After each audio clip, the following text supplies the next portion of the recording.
పాపం బావ బలయ్యేదాకా వెళ్ళాడు. అంతటితో అయితే వదలను కదరామా.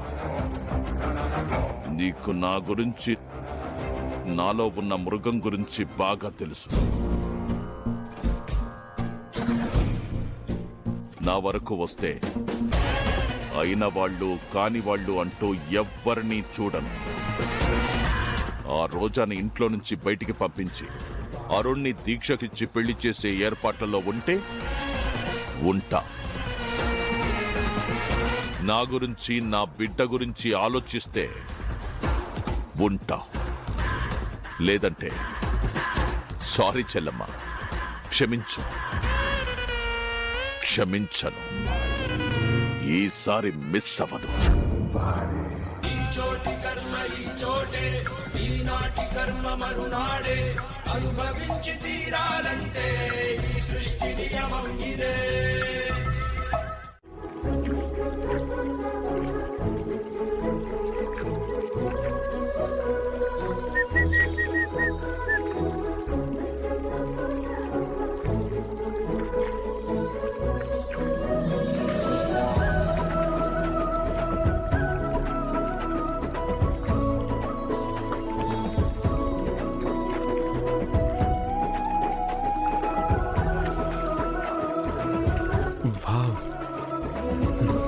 సూపర్.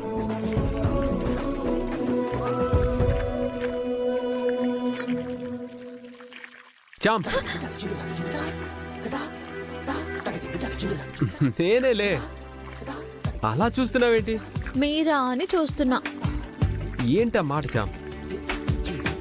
నాన్న ప్రేమగా చూసుకునే మొక్కలకి నువ్వు ప్రేమగా నీళ్లు పోస్తుంటే నిన్ను ప్రేమించే ఈ ప్రేమ సంతోషిస్తాడే కానీ ఏమైనా అంటాడా? ఏంటా మాట చాం? పొద్దున్నే గుండెల్ని పిండేశావు. I hurted. ఇంకా ఆపుతారా బాబు మీ ఓవర్ యాక్షన్? నాది ఓవర్ యాక్టింగా?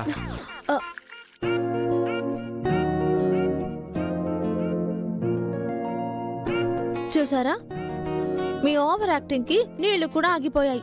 నన్నన్నావుగా, గంగమ్మకి కోపం వచ్చినట్టుంది. అబ్బో, ఎల్లమ్మకేం రాలేదా? ఇంకా ఆపండి బాబు. నన్నే ఆపమంటావా? బాబు, మీరు ఆపితే నేను మొక్కలకి నీళ్లు పోసుకుంటాను.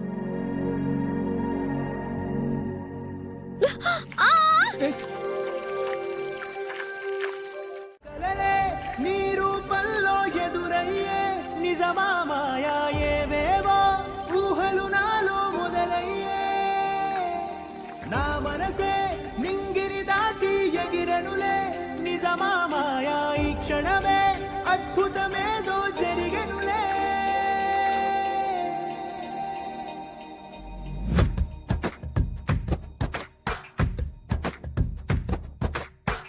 ఏదో ఏదో చెప్పాలనిపిస్తోందే. నువ్వే నువ్వే కావాలనిపిస్తోందే. ఇంకా ఏదో అడగాలనిపిస్తోందే. నీతో రోజు ఉండాలనిపిస్తోందే. నన్ను ఆపమన్నావు, ఇప్పుడు నిన్నాపకపోతే పడిపోయేదానివి. అవును, పడిపోయేదాన్ని.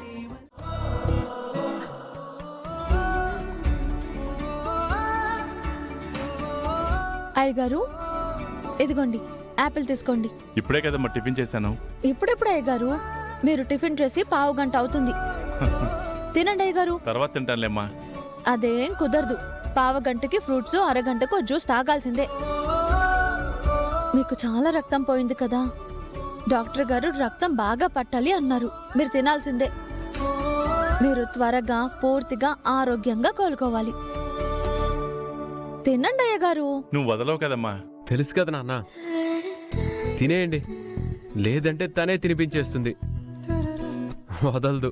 అవునయ్య గారు, తింటారా తినిపించమంటారా? తింటానులేమ్మా. మా మంచి అయ్య గారు.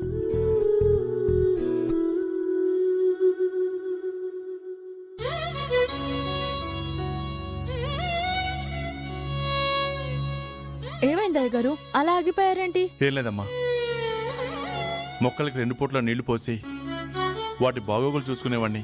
ఇప్పుడు ఏమైపోయాయో. ఏం మావయ్య, ఏదో మనుషులు బాగోగులు చూసుకోలేదన్నట్టు మాట్లాడుతున్నారు. మొక్కలే కదా. అంత తేలిగ్గా మాట్లాడకమ్మా. మనుషులకి ప్రాణవాయువునిస్తున్న ఆ మొక్కల్ని చెట్లని నా ప్రాణంగా చూసుకోవడం నాకు అలవాటు. మనుషుల్లా అవి గొంతెమ్మ కోరికలేం కోరవమ్మా. మనం పోసే ఆ కొంచెం నీటికి మనకి జీవాన్ని ప్రసాదిస్తాయి. పచ్చగా కనిపిస్తూ మన కళ్ళకి ఆహ్లాదాన్ని ఇస్తాయి, మనకి ఆరోగ్యాన్ని ఇస్తాయి. మనకంత చేస్తున్న వాటిని సంరక్షించుకునే బాధ్యత మనదేనమ్మా. తెలుసుకుని మాట్లాడు. తెలియకుండా ఏదో అనేకు. మొక్కల గురించి ఒక్క ముక్క అన్నందుకు ఇన్ని ముక్కల క్లాస్ పీక్తావా? అరుణ్ సార్కి సీఈఓ పోస్ట్ రానివ్వండి, అప్పుడు మీ సంగతి చెప్తాను. గార్డెన్ గురించి మీరు ఆలోచించకండి నాన్న. చామంతి మీ బాధ్యత తీసుకుంది. మీరు ప్లాంట్స్ ని ప్రేమగా చూసుకున్నట్టే చామంతి చూసుకుంటుంది. అవునా అమ్మా? ఇదమ్మా చామంతి. అడగకుండా చేసే సాయం, చెప్పకుండా తీర్చే బాధ. నువ్వెప్పుడు నా దృష్టిలో ఓ మెట్టు పైనే ఉంటావని మరోసారి నిరూపించావమ్మా. సరే, రూమ్లోకి వెళ్ళి రెస్ట్ తీసుకో. ఫ్రూట్స్ తిని వెళ్తానులేదమ్మా. ఓ మంచి మాట చెప్తే చాలు 4 గోళ్ల మధ్యనే ఉండమంటావు. హర్ష, సరదాగా అన్నాను రమ్మా. ఎరా అరుణ్, నువ్వు ఇంకా ఆఫీస్కి వెళ్ళలేదా? వెళ్తాను.